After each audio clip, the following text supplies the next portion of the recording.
Los sábados de junio tienen un ritmo propio en el Valle de la Fuente. Castilla-La Mancha.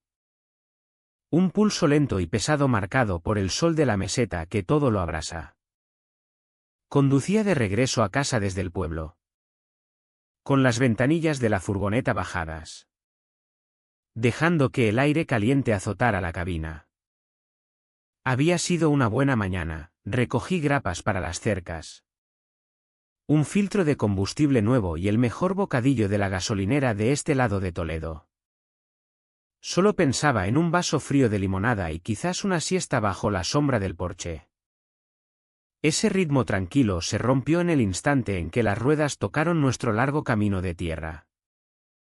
Delante, donde solo debía estar nuestro viejo granero y el amplio pastizal vacío, brillaba un destello amarillo industrial contra el verde.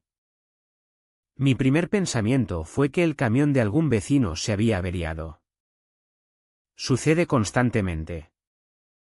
Pero al acercarme, la imagen se aclaró y un nudo frío se me instaló en el estómago. No era el camión de ningún vecino. Era una grúa pesada de remolque. Grande y agresiva. Aparcada en nuestra tierra como si le perteneciera. En la puerta lucía un logo corporativo impecable, Seguridad Serrano. Enganchado a ella por un cable grueso descolorido por el sol estaba el tractor de mi abuelo. Su John Deere de 1968. Las ruedas delanteras ya colgaban en el aire y toda la máquina se inclinaba en un ángulo que dolía ver. Parecía una bestia herida arrancada de su hogar contra su voluntad. Mis manos se cerraron con fuerza sobre el volante. Esto no era una avería. Era una invasión. Y allí, de pie a unos 6 metros de todo, estaba mi abuelo. Antonio Toño Vargas. 80 años. Pero la espalda recta como un poste de hierro forjado. No miraba a los dos hombres con camisetas polo idénticas junto a la grúa. Tampoco miraba a la mujer en traje de chaqueta impecable que claramente mandaba. Miraba solo a su tractor. En la mano derecha, colgando floja pero segura a su costado, llevaba su vieja escopeta Remington del calibre 12. La mujer, Victoria Serrano, habló con voz fría y precisa como el aire de una mañana de invierno en la meseta. Toño, no hagamos esto más difícil de lo necesario.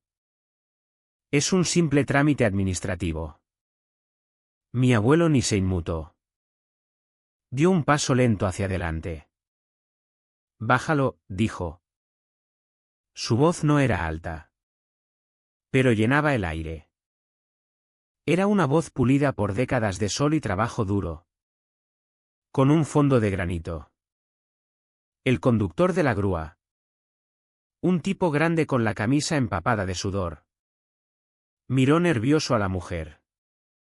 Ella soltó un suspiro de fastidio.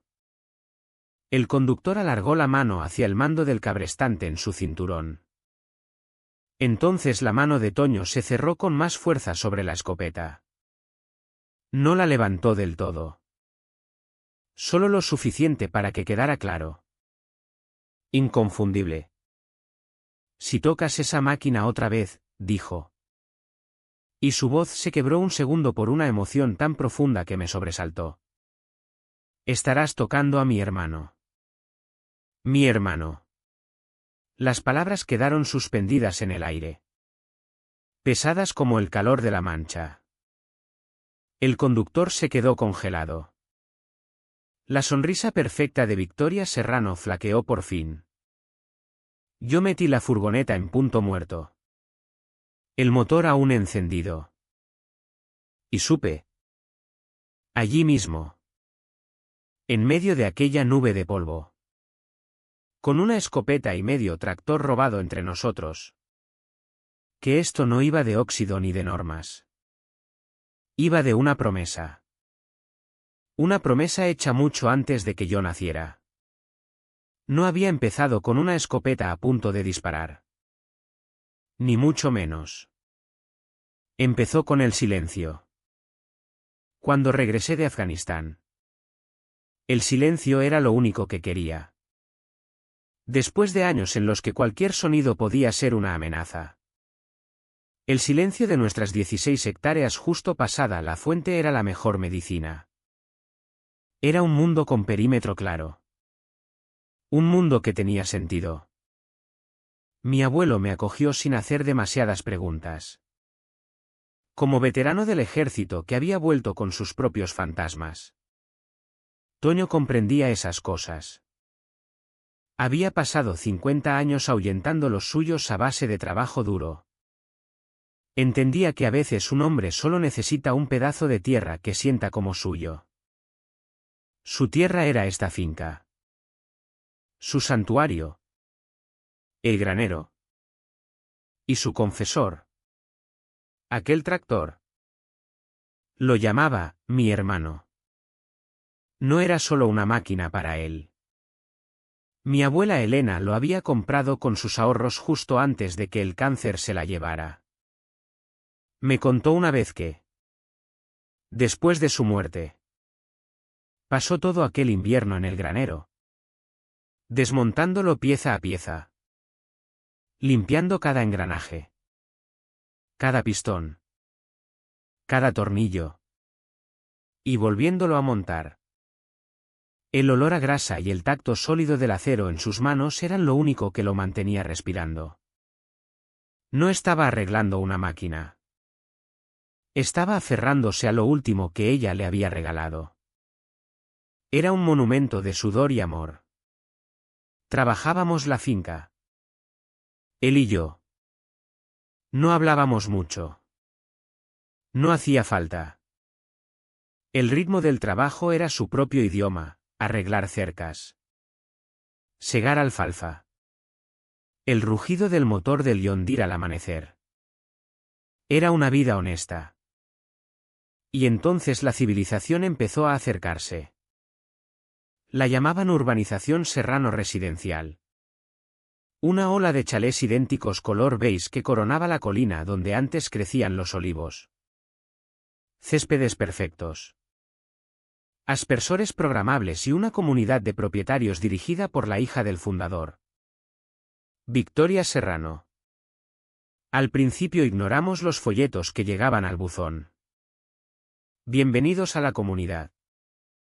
Nosotros no éramos parte de su comunidad.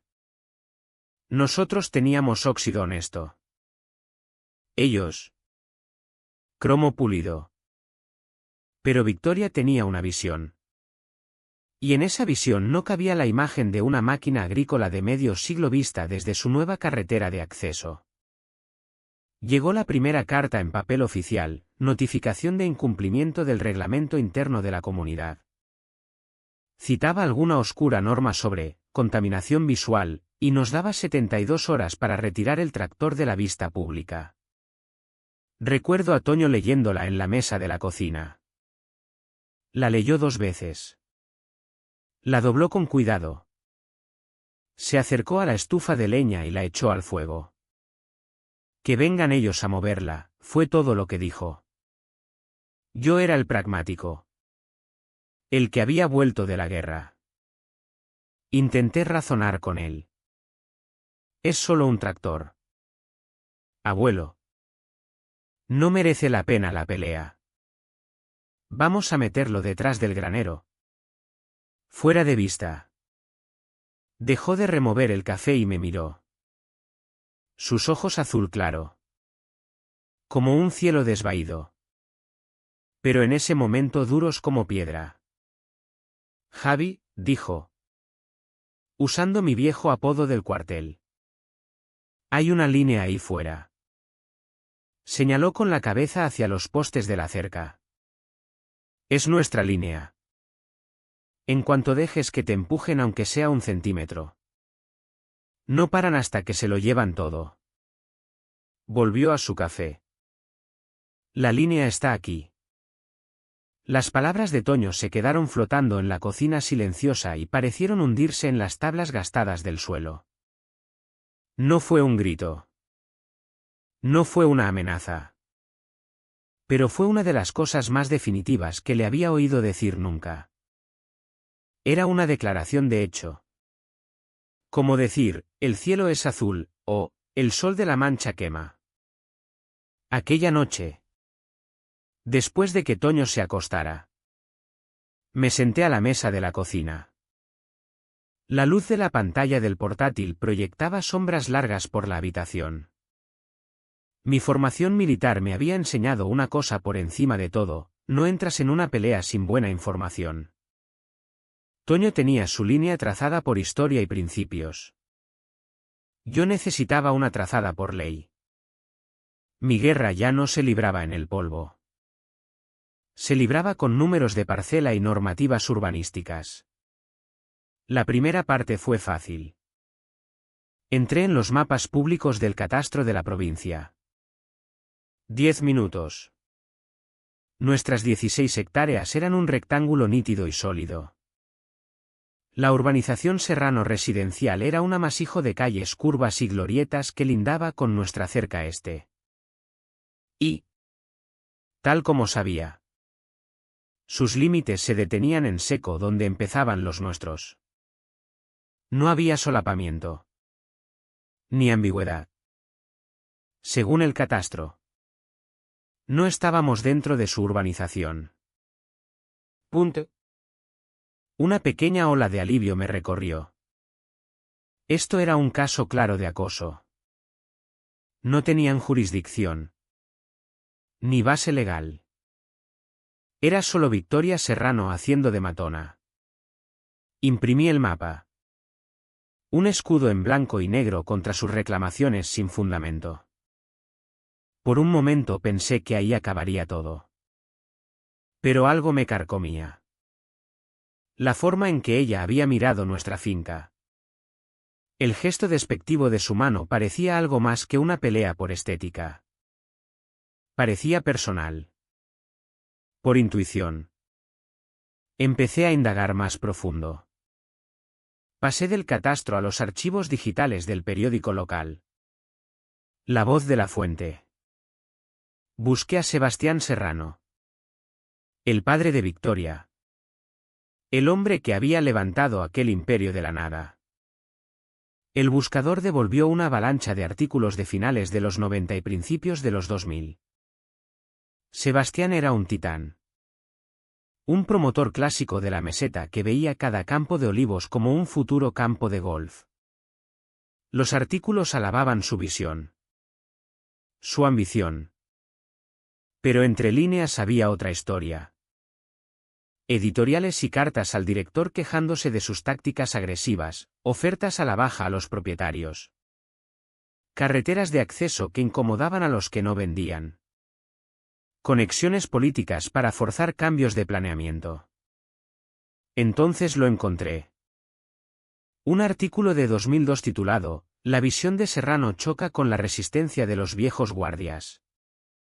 Detallaba cómo un puñado de familias de agricultores de toda la vida se negaban a vender, retrasando la fase final de su gran proyecto. El artículo no mencionaba a mi abuelo por nombre, pero describía su finca a la perfección, una finca de 16 hectáreas en el límite este de la expansión propuesta. Propiedad de la misma familia desde los años 40. Citaba a Sebastián Serrano llamando a los resistentes, reliquias sentimentales que frenan el progreso. Se me erizó el vello de la nuca. Esto no era una pelea nueva. Era la continuación de una vieja. Victoria no estaba solo limpiando su vista. Intentaba terminar la guerra que su padre había empezado y perdido.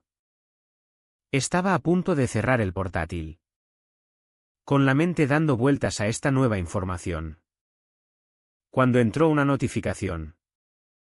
Un correo electrónico. El remitente era una cadena aleatoria de letras y números de un servicio temporal encriptado. Asunto en blanco. Mi primer instinto fue borrarlo como spam. Pero algo me hizo abrirlo. El mensaje tenía 5 palabras cortas, no es por la vista. El corazón me golpeó las costillas. Lo leí otra vez y apareció una segunda línea. Como si el remitente hubiera dudado antes de añadirla, revisa tus derechos de agua. Y eso fue todo. El correo desapareció del buzón un instante después. Como si nunca hubiera existido.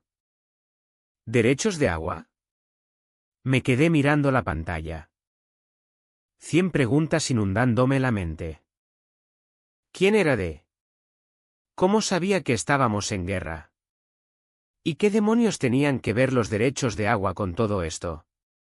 Teníamos un pozo. Como todo el mundo por aquí. Era una pieza del puzzle que no encajaba en ninguna parte. A la mañana siguiente. Armado con el mapa impreso y una creciente sensación de inquietud. Decidí ser proactivo. Fui al pueblo. A la comandancia de la Guardia Civil. Para presentar una denuncia formal por acoso. Pensé que si tenía un atestado oficial, nos daría munición si Victoria intentaba algo más. El guardia joven en el mostrador. Un chico llamado López que parecía haberse afeitado por primera vez la semana pasada. Escuchó mi historia con cara de aburrimiento. Se recostó en la silla, tamborileando el bolígrafo en la mesa. A ver si lo entiendo, dijo con una sonrisita. Una comunidad de propietarios os mandó una carta por el tractor. 2 cartas, corregí yo. Y su acción amenazante. No tienen autoridad legal sobre nuestra finca. Es acoso. Simple y llanamente. Aquí está el mapa del catastro para demostrarlo. Empujé la impresión sobre la mesa. Él la miró medio segundo y la empujó de vuelta. Mire. Señor Vargas. Yo conozco a los Serrano. Doña Victoria ha hecho mucho por esta comarca. Mi consejo, sea buen vecino. Mueva el tractor. No merece la pena armar jaleo por esto. ¿Verdad? Está en mi propiedad, dije. Con la voz tensa. Eso lo convierte en asunto mío. No suyo. Quiero poner la denuncia. Suspiró.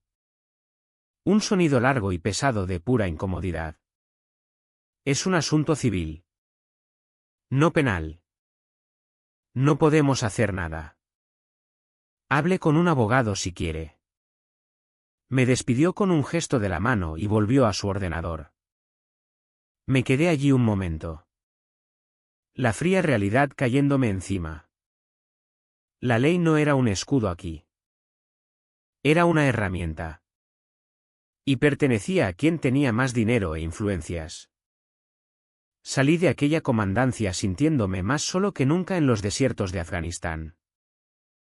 Allí al menos sabías quién era el enemigo. Aquí llevaban placa y una sonrisa amable. Conduje de vuelta a casa con un sabor amargo en la boca. Al llegar al buzón vi un sobre blanco y limpio dentro. El estómago se me encogió. Era de la urbanización Serrano Residencial. Lo abrí allí mismo. Sobre el capó de la furgoneta. Esta vez no era una notificación educada. El lenguaje era afilado. ¿Legalista? Era una advertencia final de infracción al reglamento. Citaba media docena de códigos y artículos. Todos fabricados o irrelevantes. Nos daba un nuevo plazo, 48 horas. Si el vehículo infractor no era retirado, la comunidad ejercería su derecho a remediar la violación mediante ejecución por terceros, con todos los costes repercutidos al propietario. Leí esa línea 2 veces. Ejecución por terceros. Era una declaración de guerra disfrazada de jerga corporativa. No era un tiro al azar. Era fuego coordinado. Habían presionado por delante con las cartas. Habían dejado nuestro flanco al descubierto neutralizando a la Guardia Civil. Y yo sabía. Con la fría certeza de quien ha caído en una emboscada. Que no iban a mandar otra carta. La próxima vez vendrían a por el tractor. Las 48 horas de la advertencia final de Victoria Serrano pasaron con una lentitud pesada y opresiva. El aire de la finca se volvió espeso de anticipación. No era el silencio tranquilo al que estábamos acostumbrados. Era el silencio muerto de una trinchera antes del asalto. Me sorprendía a mí mismo vigilando constantemente el camino. Toño no decía una palabra al respecto. Pero la tarde del segundo día lo vi en el granero. No trabajando. Solo sentado en una caja vieja. Limpiando metódicamente su Remington. Se estaba preparando. A la mañana siguiente ocurrió. Estaba en la cerca oeste clavando un poste nuevo cuando lo oí. No era el rumor familiar de una pick-up de vecino, sino el gruñido gutural y profundo de un camión diésel pesado. Levanté la vista y vi una columna de polvo subiendo por nuestro camino principal. El corazón me cayó a los pies. Solté el azadón y eché a correr.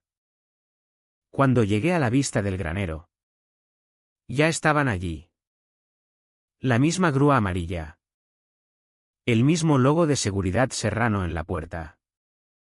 Dos hombres construidos como muros de ladrillo en sus camisetas polo ajustadas desenrollaban el grueso cable del cabrestante. Se movían con una eficiencia militar que me dijo que no eran simples conductores de grúa. Eran exmilitares o seguridad privada contratados para intimidar. Entonces mi abuelo salió del granero. No corría. Caminaba con paso lento y deliberado. La Remington suelta en una mano. No gritó ni montó escena. Simplemente pasó junto a los hombres. Plantó los pies en el suelo entre ellos y el tractor. Y se quedó allí. Un objeto inmóvil de 80 años. Como si fuera una roca. Como a una señal. Un elegante todoterreno negro ronroneó por el camino y aparcó detrás de la grúa. Victoria Serrano bajó. Con gafas de sol tan oscuras que parecían vacíos. Examinó la escena. No como combatiente, sino como promotora inspeccionando una obra. Se acercó a mi abuelo. Deteniéndose a distancia segura. Antonio, llamó. Con voz rezumando falsa lástima. No tenía por qué llegar a esto. Me enteré de los impuestos atrasados. Sé que estás en un aprieto. Véndeme la finca. Te daré lo suficiente para saldar deudas y vivir cómodamente. No dejes que el orgullo terco sea la razón de que lo pierdas todo. Fue un golpe cruel y calculado. Diseñado para humillarlo delante de sus matones. Entonces llegué yo. Corriendo a la escena. Con el móvil ya en alto grabando. Están allanando, grité. La voz dura. Y tienen 5 segundos para desenganchar la grúa del tractor de mi abuelo. Ella giró la cabeza lentamente. Los labios curvándose en una sonrisa burlona. Javi. El héroe que vuelve. Tu abuelo va a perder esta tierra de todos modos. Solo estoy acelerando el proceso. Uno de sus guardias de seguridad dio un paso hacia mí. Levantó la mano como para bloquear el teléfono. Guarda la cámara. Chico. Su movimiento repentino activó algo en mí. Por una fracción de segundo. El polvo de la mancha no era polvo. Era la fina arena asfixiante de Kandahar. El hombre no era un guardia de seguridad. Era un insurgente haciendo un movimiento. Mi cuerpo se tensó. Mi entrenamiento gritándome que actuara. Tuve que obligar físicamente a mis músculos a quedarse quietos. El aliento atrapado en la garganta. No me toques, conseguí decir. voz baja y temblando con una energía que él no podía entender. Justo entonces el aullido de una sirena cortó el aire. Un todoterreno de la Guardia Civil entró levantando su propia nube de polvo. El agente López. El chico de la comandancia. Bajó del lado del conductor con cara de fastidio. La puerta del copiloto se abrió y salió el agente mayor Morales. Su rostro era una máscara de neutralidad. La sonrisa de Victoria se ensanchó. Su caballería había llegado. Se sentía invencible. Se volvió hacia sus hombres. Estoy harta de este circo. Terminadlo. El más grande de los dos guardias asintió. Se giró y alargó la mano hacia el mando del cabrestante en su cinturón. Su pulgar se movió hacia el botón. El tiempo pareció ralentizarse. Vi los nudillos de Toño blanquearse sobre la culata del arma. Lo vi levantar el cañón. No hacia nadie, sino hacia el cielo abierto. ¡Bum! El estruendo de la escopeta del calibre 12 fue algo físico. Un rugido ensordecedor que me golpeó el pecho.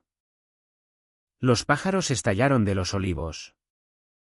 El guardia de seguridad retiró la mano del mando como si se hubiera quemado. El agente López instintivamente fue a por su propia arma. Los ojos muy abiertos por la sorpresa. El eco del disparo resonó una vez sobre el pastizal y luego nada. Un silencio absoluto y zumbante. Nadie se movió. Los guardias de seguridad Serrano miraron a Victoria, esperando una orden que ya no tenía autoridad para dar. El agente Morales levantó la mano. Gesto de calma. Dio un paso adelante. La mirada fija primero en mi abuelo. Luego en mí. Todos quietos ahora mismo, dijo. Su voz cortando la tensión como un cuchillo. Habían cruzado la línea de Toño. Y en el silencio zumbante que siguió supe que aquel único disparo ensordecedor acababa de dar el pistoletazo de salida a una guerra mucho mayor. El zumbido en mis oídos del disparo de escopeta acabó por desvanecerse. Pero el silencio que lo sustituyó era más pesado que cualquier sonido. Era un silencio lleno de preguntas no pronunciadas. El todoterreno de Victoria Serrano y la grúa amarilla retrocedieron por nuestro camino, dejando solo huellas en el polvo y el olor persistente a cordita. Se habían ido. Pero esto era una retirada. No una rendición. El agente Morales fue el último en marcharse. Se acercó a mi abuelo, que aún no se había movido de su sitio junto al tractor. No dijo nada sobre la escopeta. Solo miró a Toño. Luego al tractor. Luego otra vez a Toño. Hubo un destello en sus ojos. No exactamente aprobación, sino un respeto a regañadientes que un hombre siente por una línea que se ha mantenido. Toño, dijo en voz baja. No puedes volver a hacer eso. La próxima vez puede que no pueda parar que se ponga feo. No habrá próxima vez, dijo Toño. Voz plana. Morales asintió despacio. Luego se volvió hacia mí. Manténlo fuera de problemas. Chico. Se tocó la gorra y se marchó, dejándonos solos en el repentino silencio posterior. Volvimos a la cocina. La adrenalina se fue drenando, dejando un frío y duro convencimiento en su lugar. Toño se sentó a la mesa, las manos manchadas por la edad pero aún firmes, descansando sobre la madera gastada. Había mantenido la línea. Había respondido a su fuerza física con una declaración tan alta que no podía ignorarse. Pero los dos sabíamos que una escopeta no era estrategia a largo plazo. Era un acto desesperado de desafío. Las guerras no se ganan con un solo tiro. Lo miré. El patriarca de este pequeño reino polvoriento. Hoy mantuviste la línea. Abuelo, dije en voz baja. Ahora me toca a mí pelear en mi trinchera. Él solo asintió.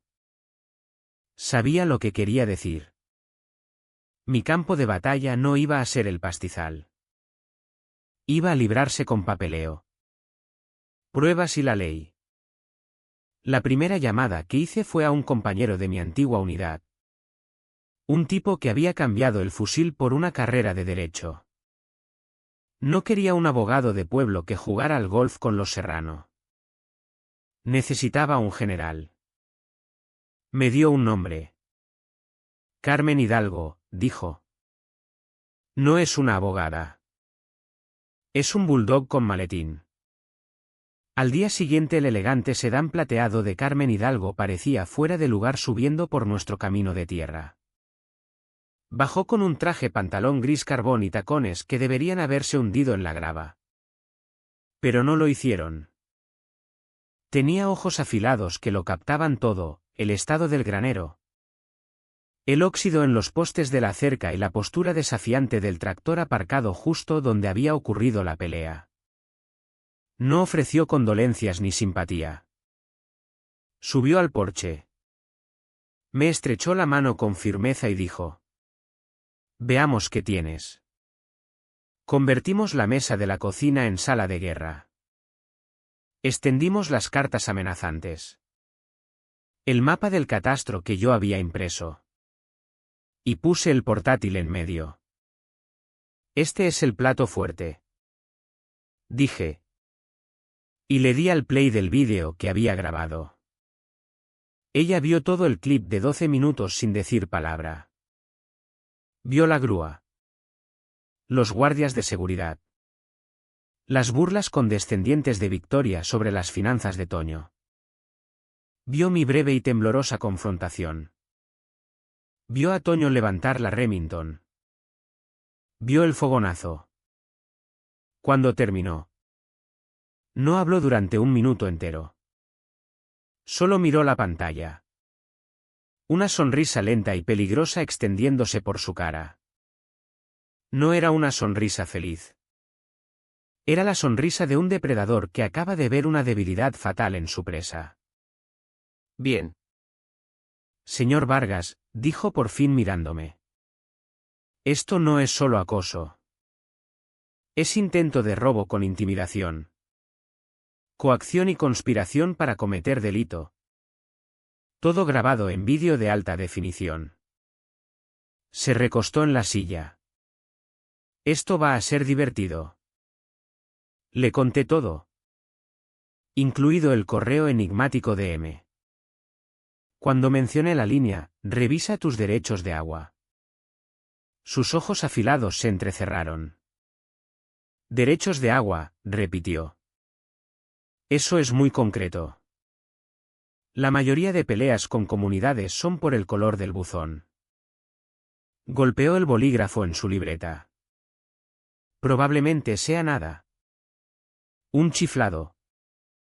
Pero en una pelea como esta no existen las coincidencias. Tiraremos de ese hilo. Y tiró. Carmen y su pequeño equipo en Madrid se lanzaron a una furia de investigación legal.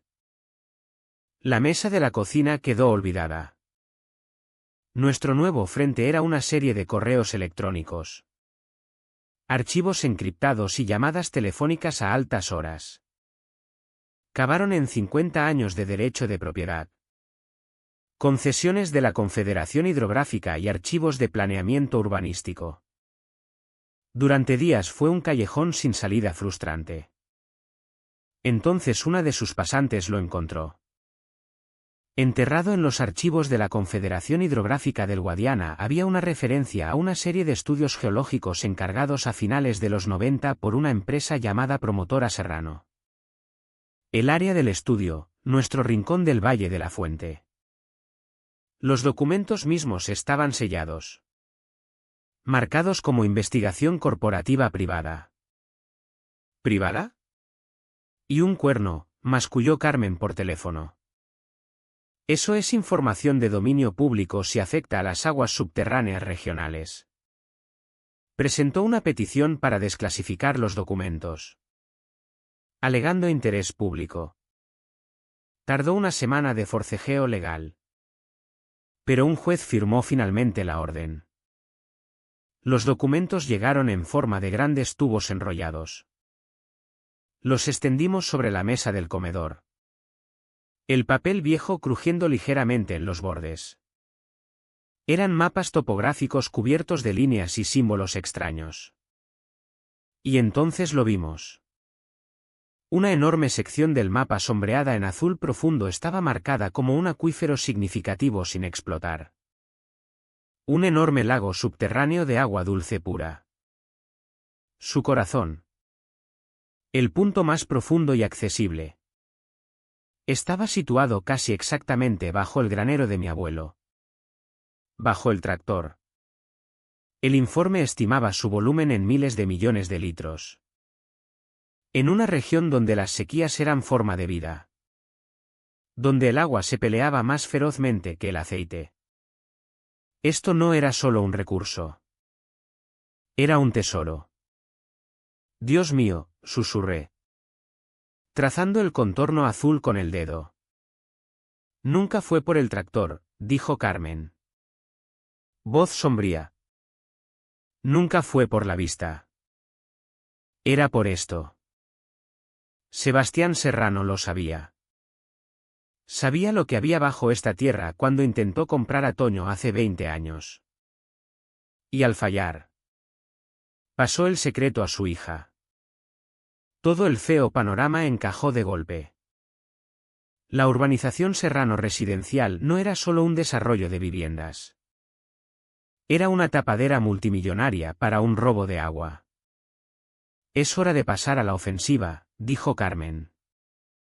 Siguiendo su consejo, el vídeo completo sin editar de la confrontación empezó a circular por las redes y llegó a los medios locales. El efecto fue instantáneo. En 24 horas se había convertido en tema de conversación en toda la provincia. Al final de la semana ya era noticia nacional. Nuestra pequeña finca se convirtió de repente en el centro de una historia sobre codicia corporativa. Derechos de los veteranos y la lucha clásica del hombre corriente contra el poderoso. Llegaron donaciones a un fondo legal que Carmen abrió. La gente enviaba cartas de apoyo. Un grupo local de veteranos apareció un sábado y nos ayudó a reparar la misma cerca en la que yo estaba trabajando cuando empezó la pelea. Pero Victoria Serrano no se rindió. Su máquina de relaciones públicas se puso en marcha a toda máquina. Empezaron a aparecer historias en periódicos y televisión pintando un cuadro muy diferente. Toño era un anciano inestable y armado. Yo era un veterano violento y descontento con estrés postraumático. Afirmaban que el vídeo estaba editado de forma engañosa para eliminar mis provocaciones agresivas. Contrataron a sus propios expertos para hablar de los peligros del comportamiento antisocial. Fue una campaña de difamación clásica diseñada para enturbiar las aguas y volver a la opinión pública en nuestra contra. La pelea se ponía fea y durante unos días sentí que la marea giraba contra nosotros. La opinión pública es voluble. Entonces, una noche tarde, llegó otro correo de M. Sin texto esta vez. Solo un archivo adjunto, una hoja de cálculo protegida con contraseña. Un segundo correo llegó un minuto después. Contenía una sola palabra, hermano. Mis manos temblaron al teclearla. La hoja se abrió. No era un mapa ni un estudio. Era un libro de contabilidad. Columnas de fechas. Cantidades de pagos y descripciones vagas. Detallaba casi 90.000 euros en pagos del presupuesto de la comunidad de propietarios de Serrano Residencial desviados a una empresa fantasma llamada Soluciones de Cumplimiento Visual S.L. Los pagos eran por consultoría, seguridad y ejecución por terceros. Carmen investigó la sociedad. Tardó menos de una hora en encontrar a la propietaria, Victoria Serrano. La voz de Carmen por teléfono era baja. Pero era la más peligrosa que le había oído nunca. No solo intentó robarte el tractor. Javi, Desvió dinero de sus propios vecinos para pagar a los matones que lo hicieran. Construyó un castillo de naipes sobre una base de mentiras. Miré el expediente que habíamos construido, una montaña de pruebas contra la montaña de dinero de Victoria. Los mapas falsos que había intentado usar. La conspiración para apropiarse de los derechos de agua. El fraude financiero. El vídeo de la confrontación. La guerra de trincheras había terminado. Todas las piezas estaban sobre el tablero. Ahora solo quedaba un lugar para ajustar cuentas, un juzgado. Las palabras de Carmen quedaron flotando en el aire mucho después de que terminara la llamada. Un castillo de naipes sobre una base de mentiras. Eso era lo que teníamos enfrente. Miré la montaña de pruebas que habíamos compilado, los vídeos. Los registros financieros. Los estudios geológicos. Las declaraciones juradas de otros propietarios a los que Victoria había intentado intimidar. Nuestra mesa de la cocina parecía menos un sitio para cenar y más el centro de mando de una invasión inminente. La guerra de trincheras había terminado. Solo quedaba el asalto final. El juzgado de la provincia era un edificio frío e impersonal de mármol y granito. Un mundo lejos de la tierra quemada por el sol de nuestra finca. El aire dentro olía a papel viejo y café recalentado. Nos sentamos en un banco de madera dura. Yo con el mejor traje que tenía y Toño a mi lado. Con corbata de bolo y un sencillo broche de turquesa. Parecía pequeño en aquella sala cavernosa. Pero su postura seguía recta e inquebrantable. Al otro lado del pasillo estaba Victoria Serrano. Flanqueada por 3 abogados caros con trajes idénticos color carbón. Parecía serena. Intocable. Como si estuviera en una tediosa subasta benéfica. No en un juicio penal. Contaba con su dinero y su influencia para tejer una historia tan convincente que la propia verdad pareciera mentira. La fiscal.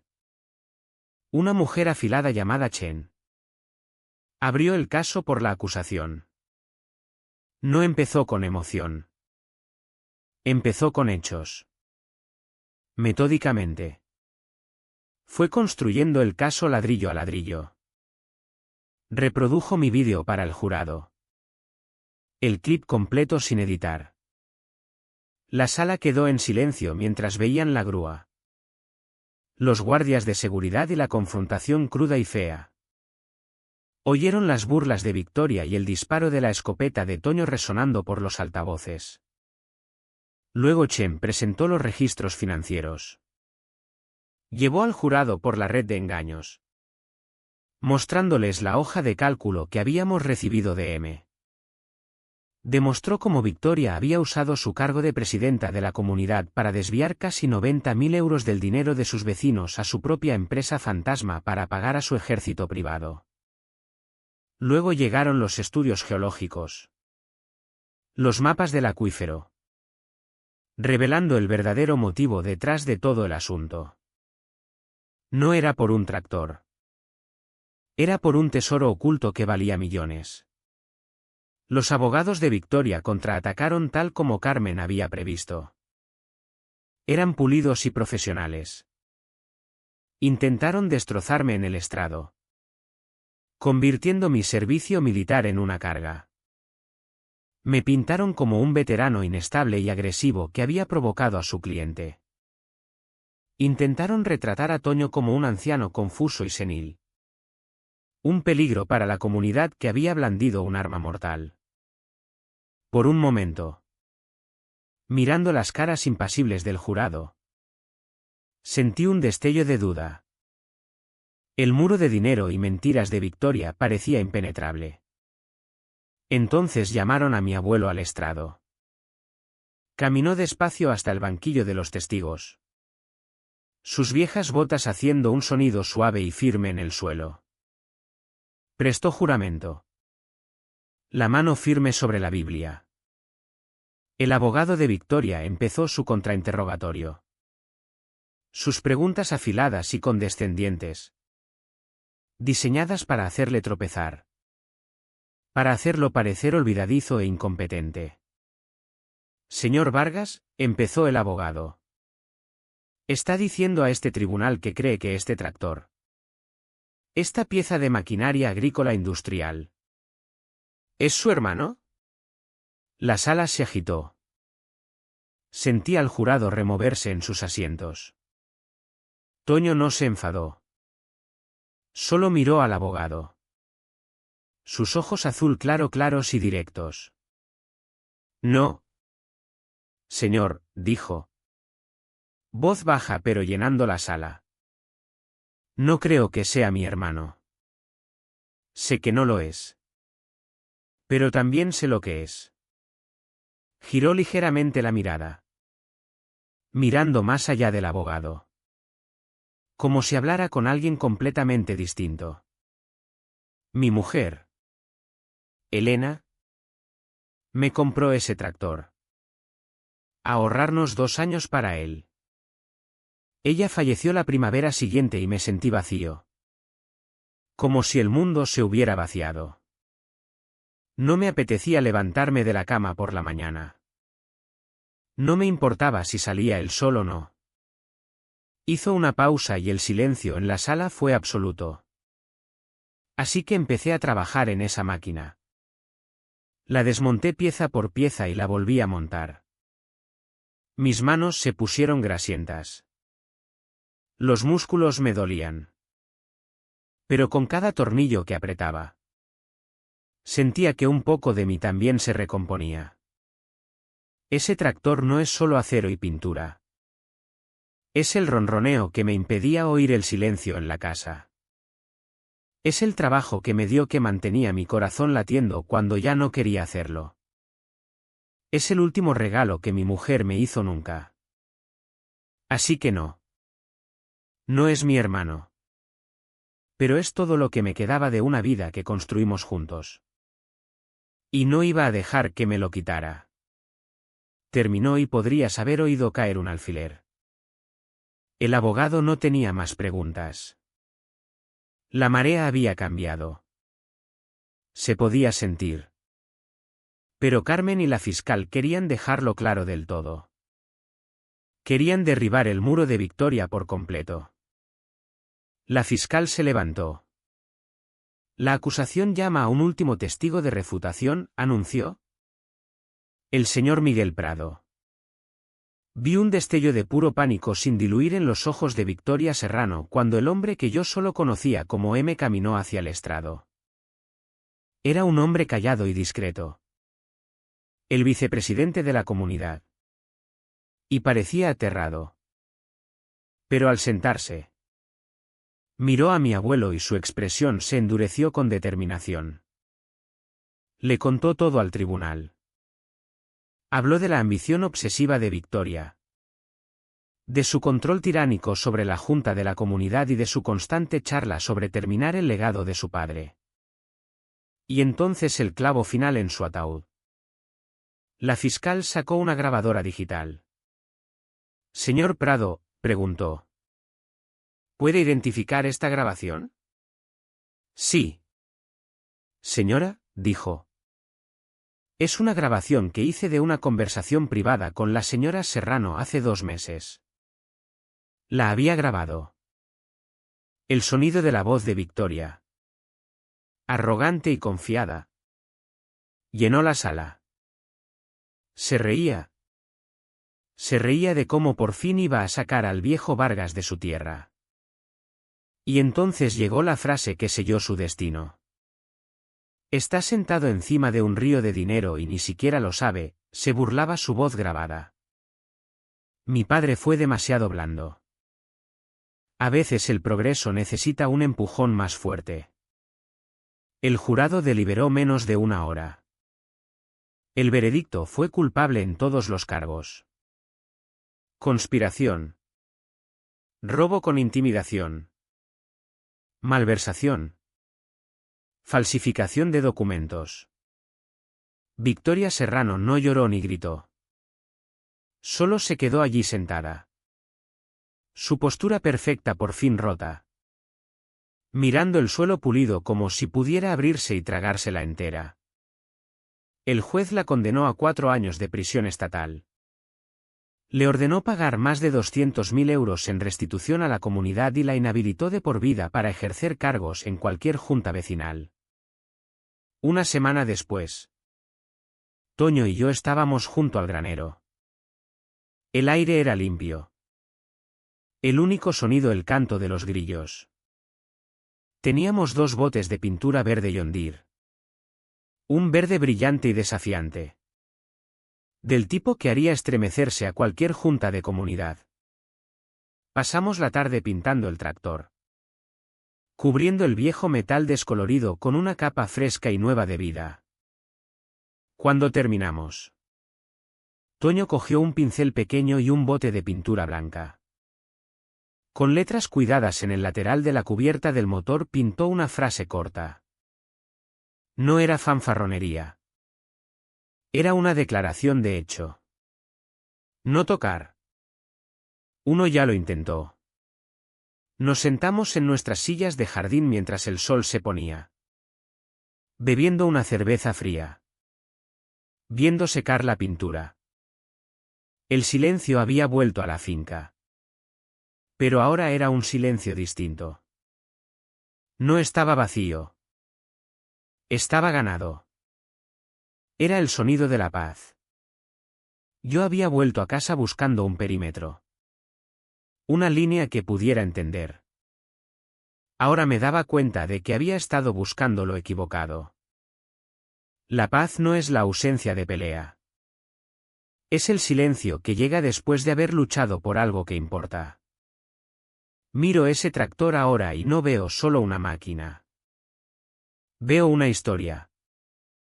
Veo la fuerza de un hombre que se negó a romperse. Oigo el rugido de su motor y suena alegado. La línea sigue ahí. Pero ahora todo el mundo en 100 kilómetros a la redonda sabe exactamente qué es. Y saben muy bien que no deben cruzarla.